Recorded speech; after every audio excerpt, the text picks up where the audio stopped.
This is your last chance. You take the blue pill, use Unity, and do whatever you want.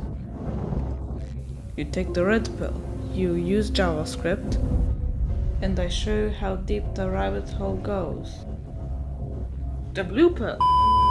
Fuck Unity, JavaScript is better! In this video we'll be diving into the details, maths and code of our game! Last time I mentioned the matrix. The matrix? We use it to transform 3D vertices. But how does the matrix work? It's basically a human power grid. Conspiracy theories aside, it's a 4x4 grid that we multiply with the vectors that represent the vertice's position. But wait, we have many matrices. We have the translation matrix, responsible for positioning each vertex from the model. We have the rotation matrix. What the hell? And the scale matrix for each 3D model. To multiply a matrix with a vector, we basically multiply the rows with the columns and then sum up. Let's take a look at the scale matrix. It sets the values diagonally to the scale. The identity matrix is a matrix that multiplies the vector by 1, doing nothing. The rotation matrix.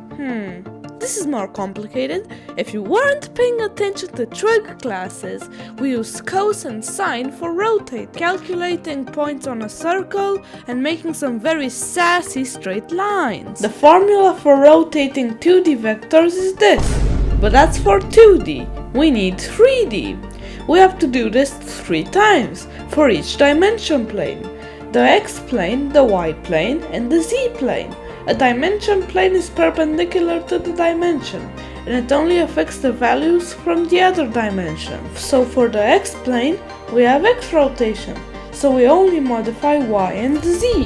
For each plane, we have a rotation matrix, but what if we want to use them all together? Well, we have to multiply them. How do we multiply them? The formula is... yoink! Oh! Wait, it's the same thing as vector multiplication. But what about the camera matrix? How do I do it? Then I prayed. I prayed for some sort of video, tutorial, article or Mr. Beast video about the camera matrix, the camera view, the camera lookout. What? What's that? I bless thee with the formula. It takes the field of yoink! So long, sucker! Now I just have to paste in the code and convert it to JavaScript. This dude is using C. Later. But I need a perspective matrix. Man, I have to go again to Gustavo from Picuma.com. Awkward. How can I steal again the formula? Hey, Gustavo! Look! A duck! And yoink! This is shameless, but it works. So now we have all of the math for our game engine. We have the vector math and the matrix math. We initialize WebGL, load the meshes, and render them each frame on the screen.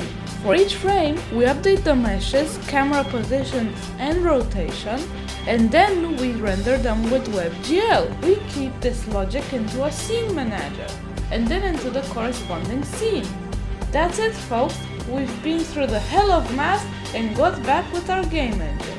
This was easy. It definitely didn't take me 3 years to understand all of this crap and become a game dev.